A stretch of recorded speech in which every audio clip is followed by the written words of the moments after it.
नमस्कार दोस्तों, study at home YouTube channel में आपका स्वागत है। इससे पहले हमने मूल्य अधिकार भाग 1 का सॉल्यूशन दिया है।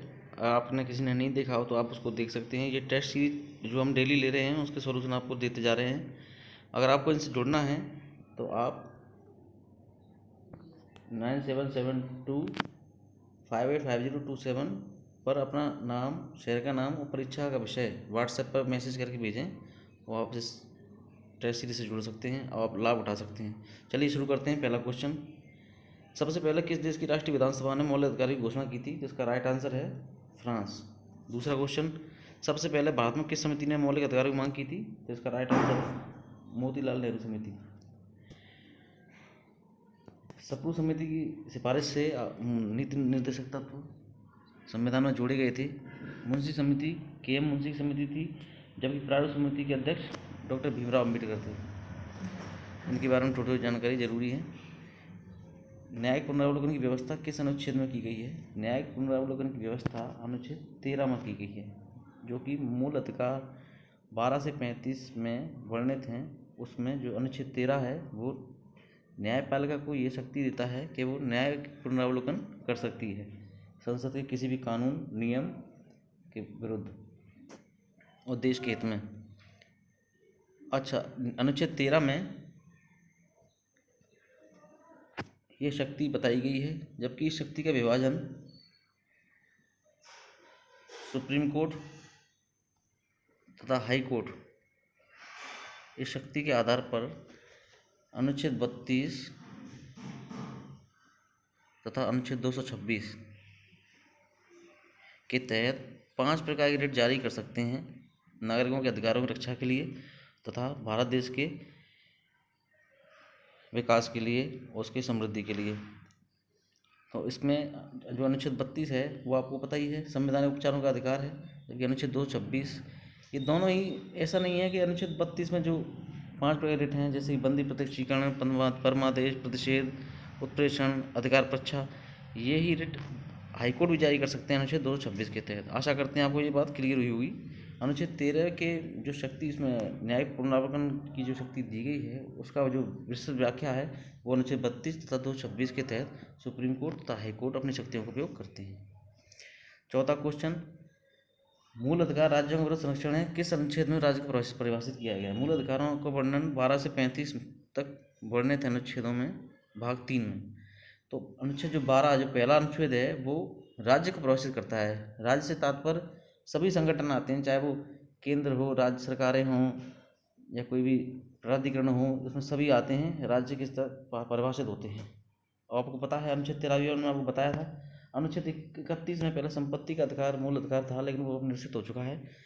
अब वो वैधानिक अधिकार है, वैधिक अधिकार है, कानूनी अधिकार है। अनुच्छेद 32 आपको पता है, ये इसके तहत सुप्रीम कोर्ट 5 प्रकार जारी करता है जिससे नागरिकों के मूल अधिकारों की रक्षा होती है।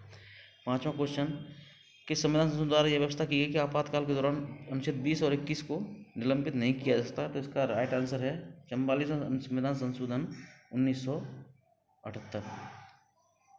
इसके तहत ये कभी भी निलंबित नहीं होते हैं। आपको पता है अनुच्छेद 20 अपराधों के 2 सिद्धि संबंध संरक्षण है, जबकि अनुच्छेद 21 प्राण एवं दैहिक स्वतंत्रता है। छठवां क्वेश्चन, अनुच्छेद 32 में तहत कितने प्रकार की रिट जारी की जा सकती है? ये भी मैं आपको बताया 5 प्रकार की रिट हैं, बंदी प्रत्यक्षीकरण, परमादेश, उत्प्रेषण, प्रतिषेध और अधिकार परीक्षा, ये 5 प्रकार की रिट जारी की जाती हैं। सातवां क्वेश्चन, अनुच्छेद 14 के तहत विधि के शासन के किस बाद में संविधान का आधारभूत ढांचा घोषित किया गया है? ये बहुत ही इंपॉर्टेंट है, आपको थोड़ा थोड़ा समझना जरूरी है ये, क्योंकि यही ऐसी चीज़ है जो आपको अच्छी भी नहीं लगती समझने में और थोड़ी प्रॉब्लम भी आती है। तो इसका हम सॉल्यूशन बताते हैं थोड़ा सा। गोलकनाथ केस जो हुआ था वो सन 1967 में हुआ था। थोड़ी नॉलेज जरूरी है इनकी। मिनर्वा मिल्स वाद है वो है 1980। चिरंजीत लाल बनाम भारत संघ है और केशवानंद भारती बनाम, इतना इम्पोर्टेंट नहीं है, केशवानंद भारती बनाम केरल राज्य, ये बहुत ही इंपॉर्टेंट वाद है। ये देश का सबसे बड़ा वाद माना जाता है। इससे बहुत बड़ा निर्णय सामने आया था, सबसे बड़ी बेंच भी इसी में बैठी थी। ये 1973 का है। इसमें से ये 3 वाद हैं जो श्रीमती इंदिरा गांधी जी के टाइम में क्योंकि जब प्रधानमंत्री थी तब हुए थे। तो इनमें क्या है, जैसे कि गोलकनाथ जो केस हुआ था सबसे पहले, गोलकनाथ वर्सेस पंजाब राज्य, इसमें दो भाई थे, हेनरी एवं विलियम गोलकनाथ। उनके पास 500 एकड़ ज़मीन थी, 500 एकड़। लेकिन इंदिरा गांधी जी की जो नीति थी कि वो जो पैसे वाले हैं, जिनके पास ज़्यादा प्रॉपर्टी है, वो क्या है कि उनसे छुड़ाने की उन्होंने जितना भी प्रयास किया है वो किया तो देश के हित में है, पर उनका प्रयास तानाशाही शासक के रूप में ज़्यादा था। तो उन्होंने क्या किया, ऐसे ऐसे संविधान संशोधन उन्होंने किए उस दौरान कि उन्होंने राज्यों ने अपने अपने स्तर पर और केंद्र ने अपने स्तर पर बड़े बड़े जो जमींदार थे, राजशाही बड़े बड़े जो पैसे वाले थे, रईस थे, उनकी प्रॉपर्टी को लेकर गरीबों में बांटना या उनसे राज्य में राजकोष इकट्ठा करना उनका लक्ष्य था। तो जो गोलकनाथ केस में क्या हुआ था कि दो भाई थे, हेनरी विलियम गोलकनाथ, उनके पास 500 एकड़ ज़मीन थी। तो सरकार ने ये कहा कि उनके 500 एकड़ में से मात्र 30 एकड़ ज़मीन उनके पास रहेगी, बाकी उनसे सरकार ले लेगी। तो इसके विरुद्ध उन्होंने केस किया था सुप्रीम कोर्ट में, गोलकनाथ बनाम पंजाब राज्य, जिसको वो जीते थे। इसमें यह निर्णय दिया गया था कि संसद मूल अधिकारों को संशोधित नहीं कर सकती है। और दूसरा ये चिरंजीत लाल बनाम भारत संघ, इस बात में ये बताया गया कि व्यक्ति भी एक वर्ग हो सकता है। ऐसा नहीं है कि वर्ग के लिए काफ़ी लोग चाहिए हों, एक अकेला व्यक्ति भी वर्ग के समान माना जाता है। और जो केशवानंद भारती बनाम केरल राज्य है, ये सन 1973 का राज्य है। ये भारत का सबसे महत्वपूर्ण वाद है। इस वाद में ये डिसाइड हुआ, सबसे बड़ी बेंच बैठी थी 13 जनों की, और 7-6 से इसमें ये फैसला दिया गया था कि संसद मूल अधिकारों को संशोधित कर सकती है, परंतु इसमें ये लेकिन जोड़ा गया है, यही हमको हमारे अधिकारों की रक्षा के लिए न्यायपालिका ने जोड़ दिया है कि आधारभूत ढांचे में कोई परिवर्तन नहीं कर सकती है। संसद मूल अधिकार में संशोधन कर सकती है, लेकिन आधारभूत ढांचे में कोई परिवर्तन नहीं कर सकती है, ये इस बात में बताया गया था। और जबकि इसमें पहली बार व्याख्या हुई है, पहली बार इसमें आधारभूत ढांचा को परिभाषित किया गया है। इसमें आपको ये कन्फ्यूजन हो सकता है कि इसमें पहली बार परिभाषित किया गया है केशवानंद भारती वाद में, लेकिन घोषित किया है वो मिनर्वा मिल्स बनाम भारत संघ वाद में घोषित किया है। पहली बार परिभाषित किया गया था केशवानंद भारती वाद में। अब मिनर्वा मिल्स वाद क्या था, ये मिल कर्नाटक में थी और ये 1980 का वाद है सन। इस मिल के ये मिल उस समय काफ़ी बड़ा संगठन था, काफ़ी बड़ा व्यवसाय था, ये काफ़ी पैसे वाले थे। तो इनका क्या किया, उन्होंने ये कह दिया कि इस मिल का केंद्रीय राज्य अधिग्रहण कर लेंगे और उसके आधार पर राज्यों का अधिकार हो जाएगा इस पर, और उसको जो उसकी संपत्ति उसकी जब्त कर लेंगे, और उनको अपने आधार पर उनको पेमेंट दिया जाएगा। तो इससे उनको नुकसान हुआ, इसके खिलाफ वो कोर्ट में गए।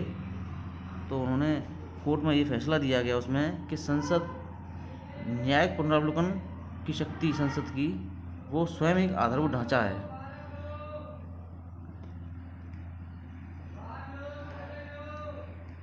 संसद अनुच्छेद 13 में जो न्यायिक पुनरावलोकन की शक्ति है उसको संशोधित करना चाह रही थी, लेकिन न्यायपालिका ने इसको ये कह के रोक दिया था कि न्यायिक पुनरावलोकन की शक्ति जो न्यायपालिका को मिली है वो संविधान की जो मूल आधारभूत ढांचा है उसके तहत मिली है, उसको आप संशोधित नहीं कर सकते हैं। यही इस बात का पहली बार इसको जो व्याख्या हुई है आधारभूत ढांचे की वो इसी में हुई है। और आधारभूत ढांचे के बारे में न्यायपालिका ने ये कहा है कि जब ऐसी कोई समस्या आएगी तो वो जब कार्यपालिका उससे पूछती है कि आधारभूत ढांचा क्या है, तो उस आधारभूत ढांचे की व्याख्या हम करेंगे, ये न्यायपालिका ने कहा है। चलो अगला क्वेश्चन, किस बात में ये बताया गया है कि व्यक्ति स्वयं एक वर्ग, अभी मैंने आपको बताया, ये है चिरंजीत लाल बनाम भारत संघ। ये छोटे छोटे बात हैं जो कभी कभार पेपर में आ जाते हैं, इनको ध्यान रखना बहुत जरूरी है। 9वां क्वेश्चन, मौलिक अधिकारों की प्रगति राज्यों के लिए कैसी है। मौलिक अधिकार राज्यों की शक्ति को नागरिकों के प्रति सीमित करते हैं और उनको नागरिकों की शक्तियों का अधिकारों का हनन करने से रोकते हैं, इसलिए उनकी प्रकृति राज्यों के लिए नकारात्मक है, जबकि नीति निर्देशक तत्वों की प्रकृति राज्यों के लिए सकारात्मक है, क्योंकि नीति निर्देशक तत्वों के विरुद्ध नागरिक न्यायपालिका नहीं जा सकते हैं। 10वां क्वेश्चन, समाज के सब कमजोर वर्गों के संरक्षण के लिए प्रावधान किस अनुच्छेद में दिया गया है? समाज के कमजोर वर्गों के संरक्षण के लिए प्रावधान अनुच्छेद 15 में दिया गया है। 11वां क्वेश्चन, संविधान की प्रस्तावना में प्रयुक्त समाजवादी शब्द के साथ साथ किन अनुच्छेदों को पढ़ने से समान कार्य के लिए समान वेतन का मौलिक अधिकार उच्चतम न्यायालय ने निगमित किया? तो इसका राइट आंसर है अनुच्छेद 14 तथा अनुच्छेद 16। इनके बारे में आपको पता है। अनुच्छेद 20 और 21 क्या है मैं आपको बता चुका हूँ, पिछली वीडियो में बता चुका हूँ। बार बार बताने से समय आप देख लें, पिछला वीडियो भी आप देख सकते हैं। किस आधार पर पिछड़े वर्ग का निर्धारण नहीं किया सकता है? तो ये अच्छा क्वेश्चन है, इसमें नहीं दे रखा है, थोड़ा ध्यान रखना। तो इसका राइट आंसर है आर्थिक आधार पर नहीं किया जा सकता पिछड़े वर्ग का निर्धारण। केवल शैक्षिक आधार पर किया जा सकता है, सामाजिक आधार पर किया जा सकता है, राजनीतिक आधार पर किया जा सकता है, लेकिन आर्थिक आधार पर निर्धारण नहीं किया जा सकता है। 13वां क्वेश्चन, अनुच्छेद 19 द्वारा प्रदत्त स्वतंत्रताएं किन्हें प्राप्त हैं? तो ये केवल भारतीय नागरिकों को प्राप्त है। अनुच्छेद 19 द्वारा प्रदत्त स्वतंत्रताएं केवल भारतीय नागरिकों को प्राप्त हैं। केवल भारतीय नागरिकों को प्राप्त मूल अधिकार आपको बताया था पिछली वीडियो में। 15, 16, 19, 29 और 30, ये 5 अनुच्छेद हैं जो केवल और केवल भारतीय नागरिकों को स्वतंत्रता अनुच्छेद हैं जो दिए गए हैं केवल भारतीय नागरिकों को। नेक्स्ट क्वेश्चन, किस अनुच्छेद द्वारा प्रदत्त मूल अधिकार केवल राज्य के विरुद्ध ही नहीं परंतु प्राइवेट व्यक्तियों के विरुद्ध भी उपलब्ध हैं? तो इसका राइट आंसर है अनुच्छेद 17। अनुच्छेद 17 अस्पृश्यता का अंत है, जो कि केवल राज्य सरकार, केंद्र सरकार ही नहीं, सरकारी ही नहीं, निजी व्यक्ति भी इसके अंदर आते हैं। निजी व्यक्ति, निजी संस्थाएं, निजी प्राधिकरण सभी आते हैं इसके अंतर्गत। 5वां, आत्माभिशंसन का सिद्धांत किस अनुच्छेद से संबंधित है? तो यह है अनुच्छेद 20 के भाग 3 में संशोधित है। ये पहले क्या था, मैंने थोड़ा मिसप्रिंट हो गया था, ये गलती से, या 20(2) था, वो हमने उसको बाद में सुधारा है। तो इसका जो आत्माभिशंसन सिद्धांत मैंने आपको पिछली वीडियो में बताया था, यह क्या है, इस सिद्धांत के आधार पर किसी व्यक्ति या अपराधी को उसके स्वयं के विरुद्ध उसको गवाही देने के लिए बाध्य नहीं किया जा सकता है। यह इसका सिद्धांत का मतलब है। अनुच्छेद क्वेश्चन नंबर 16, किस बात में शिक्षा के अधिकार को जीवन के अधिकार में उच्चतम न्यायालय में शामिल किया गया था? यह है मोहनी जैन बनाम कर्नाटक राज्य, इसमें बताया गया है। बाकी अभी मैं आपको गोरखनाथ नहीं है जी, गोरखनाथ नहीं है जी, गोलकनाथ है। क्वेश्चन नंबर 17, कोई महिला अपने बच्चे को पैदा करे या नहीं, किस अनुच्छेद के अंदर ये उसका अधिकार है? ये प्राण एवं दैहिक स्वतंत्रता का अधिकार अनुच्छेद 21 के तहत है। ये सभी आपको मैं बता चुका हूँ पिछले वीडियो में, इसलिए आपको बता नहीं रहा हूँ। विदेश जाने का अधिकार किस बात द्वारा मूल अधिकार घोषित किया गया है? तो ये भी अनुच्छेद 21 के तहत मूल अधिकार है, जो कि मेनका गांधी बनाम भारत संघवाद के बाद से निर्धारित हुआ था। क्वेश्चन नंबर 19, किस अनुच्छेद के अंतर्गत राज्य से निःशुल्क खाद्य सामग्री प्राप्त करने का मौलिक अधिकार है? ये भी प्राण एवं दैहिक स्वतंत्रता का अधिकार अनुच्छेद 21 के तहत। ये अनुच्छेद 21 बहुत ही इंपॉर्टेंट है, और इसका अनुच्छेद 21 का जो 21 का जो शिक्षा का अधिकार है वो भी बहुत इंपॉर्टेंट है, इसको आप बहुत ध्यान से रखें। क्वेश्चन नंबर 20, धूम्रपान का निषेध किस बात द्वारा निर्धारित हुआ? ये भी अच्छा क्वेश्चन है। ये मुरली देवरा बनाम भारत संघ, ये क्या था, पहले धूम्रपान करना एक सामाजिक बुराई थी, लेकिन ये अपराध इसी बात के द्वारा घोषित हुआ। इसको करने पर सार्वजनिक स्थानों पर आज जो दंड है वो इसी बात के परिणाम स्वरूप है। क्वेश्चन नंबर किन अनुच्छेदों का समूह शोषण के अधिकारों की विवेचना करता है? तो वे अनुच्छेद हैं, अनुच्छेद शोषण के विरुद्ध अधिकार में अनुच्छेद 23 और 24 हैं, इसके राइट आंसर। 22वां क्वेश्चन, अनुच्छेद 25 में प्रत्यावर्ती धर्म स्वतंत्रता में कितने प्रकार की स्वतंत्रता समाविष्ट हैं? ये आपको पिछले वीडियो में आ गया था क्वेश्चन। उसमें 3 प्रकार की हैं, अंतःकरण की, धर्म को मानने की, तो धर्म का प्रचार प्रसार करने की स्वतंत्रता। ये 3 प्रकार की स्वतंत्रता बताई गई हैं, इसका राइट आंसर है 3।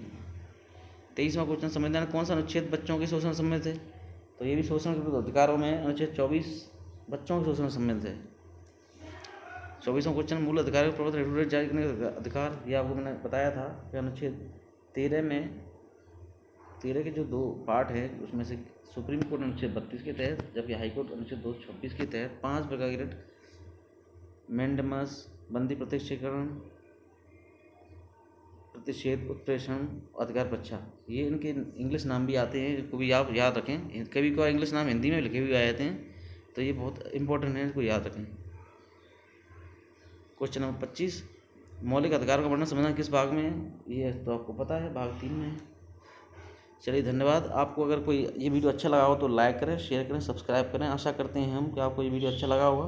अगर कोई समस्या समाधान हो तो आप नीचे कमेंट बॉक्स में कमेंट कर सकते हैं, हम आपको रिप्लाई ज़रूर देंगे। धन्यवाद।